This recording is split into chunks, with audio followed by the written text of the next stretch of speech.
Chapter 36 of Sense and Sensibility by Jane Austen. Within a few days after this meeting, the newspapers announced to the world that the lady of Thomas Palmer, Esquire, was safely delivered of a son and heir, a very interesting and satisfactory paragraph, at least to all those intimate connections who knew it before. This event, highly important to Mrs. Jennings's happiness, produced a temporary alteration in the disposal of her time, and influenced in a like degree the engagements of her young friends; for as she wished to be as much as possible with Charlotte, she went thither every morning as soon as she was dressed, and did not return till late in the evening, and the Miss Dashwoods, at the particular request of the Middletons, spent the whole of every day in Conduit Street. For their own comfort, they would much rather have remained, at least all the morning, in Mrs. Jennings's house, but it was not a thing to be urged against the wishes of everybody. Their hours were therefore made over to Lady Middleton and the two Miss Steeles, by whom their company in fact was as little valued as it was professedly sought. They had too much sense to be desirable companions to the former, and by the latter they were considered with a jealous eye as intruding on their ground, and sharing the kindness which they wanted to monopolize. Though nothing could be more polite than Lady Middleton's behaviour to Elinor and Marianne, she did not really like them at all.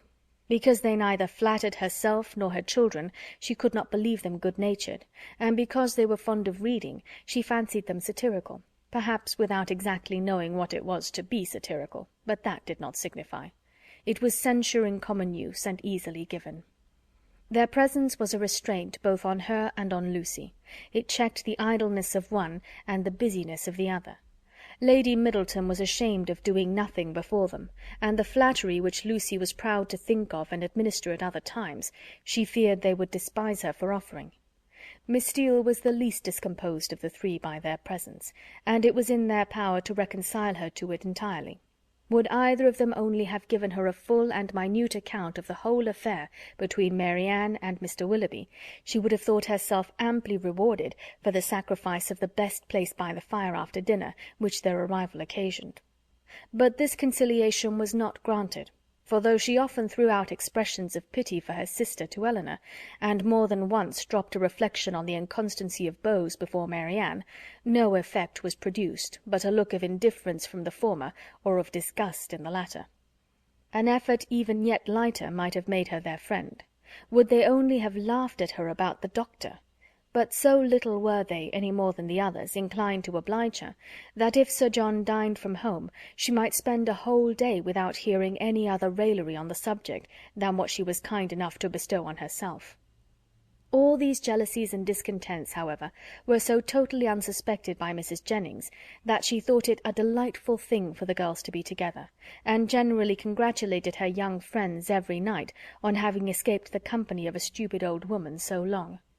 She joined them sometimes at Sir John's, sometimes at her own house, but whenever it was, she always came in excellent spirits, full of delight and importance, attributing Charlotte's well-doing to her own care, and ready to give so exact, so minute a detail of her situation as only Miss Steele had curiosity enough to desire.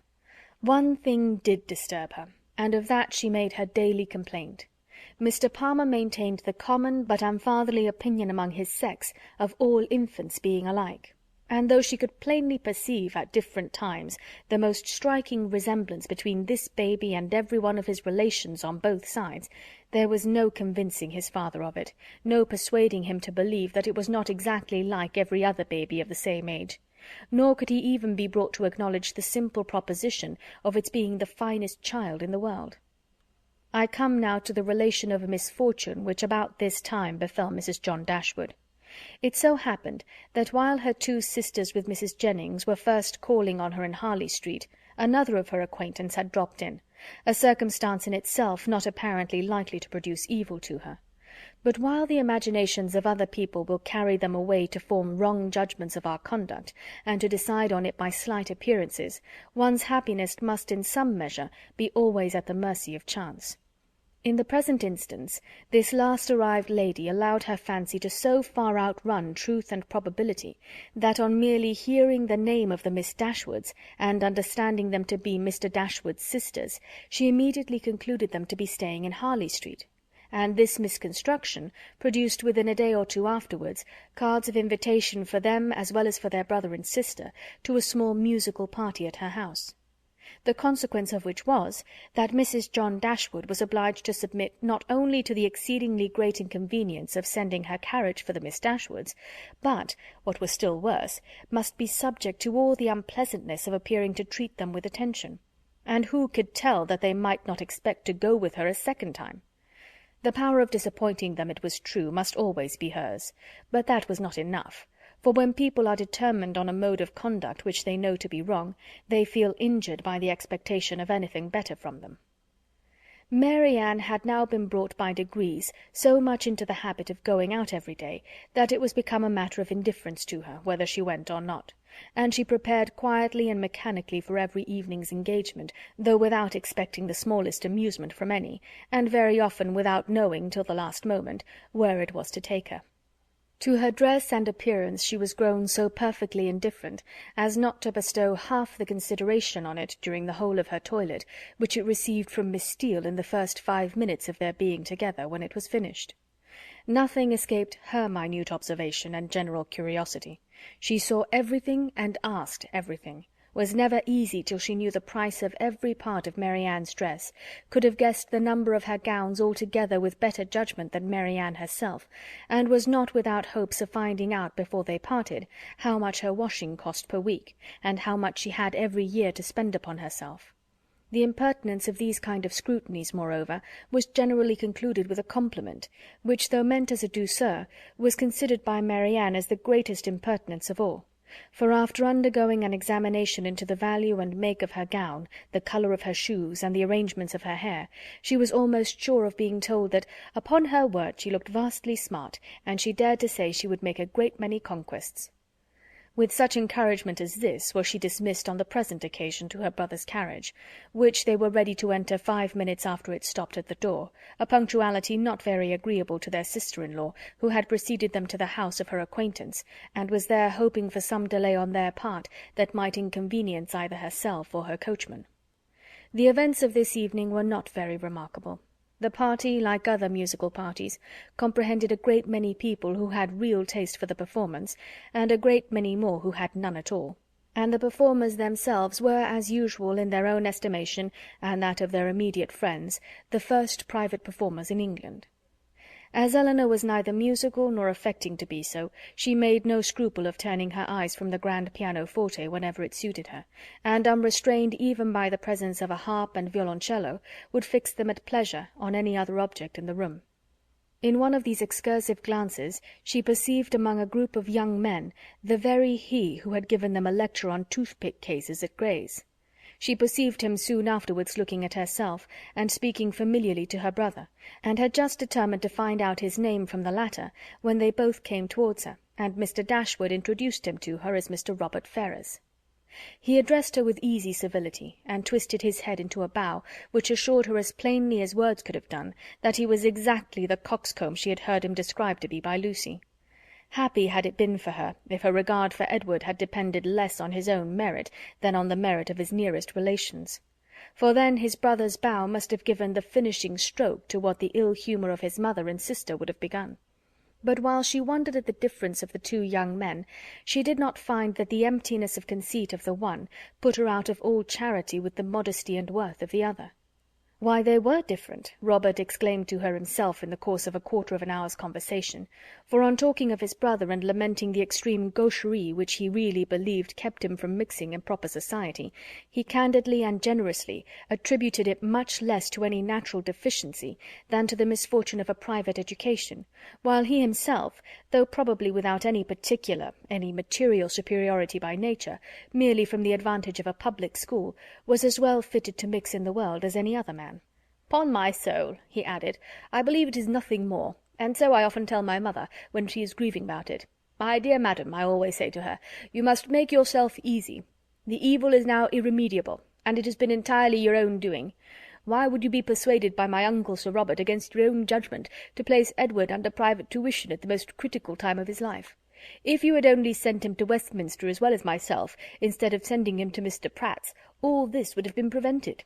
This is the way in which I always considered the matter, and my mother is perfectly convinced of her error." Elinor would not oppose his opinion, because whatever might be her general estimation of the advantage of a public school, she could not think of Edward's abode in Mr. Pratt's family with any satisfaction. "You reside in Devonshire, I think," was his next observation, "in a cottage near Dawlish." Elinor set him right as to its situation, and it seemed rather surprising to him that anybody could live in Devonshire without living near Dawlish. He bestowed his hearty approbation, however, on their species of house. "For my own part," said he, "I am excessively fond of a cottage. There is always so much comfort, so much elegance about them, and I protest, if I had any money to spare, I should buy a little land and build one myself within a short distance of London, where I might drive myself down at any time, and collect a few friends about me, and be happy. I advise everybody who is going to build a cottage. My friend Lord Courtland came to me the other day on purpose to ask my advice, and laid before me 3 different plans of bonhomie's. I was to decide on the best of them. 'My dear Courtland,' said I, immediately throwing them all into the fire, 'do not adopt either of them, but by all means build a cottage, and that, I fancy, will be the end of it. Some people imagine that there can be no accommodations, no space in a cottage, but that is all a mistake. I was last month at my friend Elliot's, near Dartford. Lady Elliot wished to give a dance. But how can it be done? Said she. My dear Ferrars, do tell me how it is to be managed. There is not a room in this cottage that will hold 10 people, and where can the supper be? I immediately saw that there could be no difficulty in it, so I said, My dear Lady Elliot, do not be uneasy. The dining-parlour will admit 18 people with ease. Card tables may be placed in the drawing-room, the library may be open for tea and other refreshments, and let the supper be set out in the saloon. Lady Elliot was delighted with the thought. We measured the dining-room, and found it would hold exactly 18 people, and the affair was arranged precisely after my plan, so that, in fact, you see, if people do but know how to set about it, every comfort may be as well enjoyed in a cottage as in the most spacious dwelling. Elinor agreed to it all, for she did not think he deserved the compliment of rational opposition. As John Dashwood had no more pleasure in music than his eldest sister, his mind was equally at liberty to fix on anything else, and a thought struck him during the evening, which he communicated to his wife for her approbation when they got home. The consideration of Mrs. Dennison's mistake, in supposing his sisters their guests, had suggested the propriety of their being really invited to become such, while Mrs. Jennings's engagements kept her from home. The expense would be nothing, the inconvenience not more, and it was altogether an attention which the delicacy of his conscience pointed out to be requisite to its complete enfranchisement from his promise to his father. Fanny was startled at the proposal. "I do not see how it can be done," said she, "without affronting Lady Middleton, for they spend every day with her. Otherwise I should be exceedingly glad to do it. You know I am always ready to pay them any attention in my power, as my taking them out this evening shows. But they are Lady Middleton's visitors. How can I ask them away from her?" Her husband, but with great humility, did not see the force of her objection. They had already spent a week in this manner in Conduit Street, and Lady Middleton could not be displeased at their giving the same number of days to such near relations. Fanny paused a moment, and then with fresh vigour said, "My love, I would ask them with all my heart, if it was in my power. But I had just settled with it myself to ask the Miss Steeles to spend a few days with us. They are very well-behaved, good kind of girls, and I think the attention is due to them, as their uncle did so very well by Edward. We can ask your sister some other year, you know, but the Miss Steeles may not be in town any more. I am sure you will like them. Indeed, you do like them, you know, very much already, and so does my mother, and they are such favourites with Harry." Mr. Dashwood was convinced. He saw the necessity of inviting the Miss Steeles immediately, and his conscience was pacified by the resolution of inviting his sisters another year. At the same time, however, slyly suspecting that another year would make the invitation needless, by bringing Elinor to town as Colonel Brandon's wife, and Mary Ann as their visitor. Fanny rejoiced in her escape, and, proud of the ready wit that had procured it, wrote the next morning to Lucy to request her company and her sister's for some days in Harley Street, as soon as Lady Middleton could spare them. This was enough to make Lucy really and reasonably happy. Mrs. Dashwood seemed actually working for her herself, cherishing all her hopes and promoting all her views. Such an opportunity of being with Edward and his family was, above all things, the most material to her interest, and such an invitation the most gratifying to her feelings. It was an advantage that could not be too gratefully acknowledged, nor too speedily made use of, and the visit to Lady Middleton, which had not before had any precise limits, was immediately discovered to have been always meant to end in 2 days' time. When the note was shown to Elinor, as it was within 10 minutes after its arrival, it gave her, for the first time, some share in the expectations of Lucy; for such a mark of uncommon kindness, vouchsafed on so short an acquaintance, seemed to declare that the good-will towards her arose from something more than merely malice against herself, and might be brought, by time and address, to do everything that Lucy wished. Her flattery had already subdued the pride of Lady Middleton, and made an entry into the close heart of Mrs. John Dashwood, and these were effects that laid open the probability of greater. The Miss Steeles removed to Harley Street, and all that reached Elinor of their influence there strengthened her expectation of the event. Sir John, who called on them more than once, brought home such accounts of the favour they were in as must be universally striking. Mrs. John Dashwood had never been so much pleased with any young women in her life as she was with them, had given each of them a needle-book made by some emigrant, called Lucy by her Christian name, and did not know whether she should ever be able to part with them. Chapter 36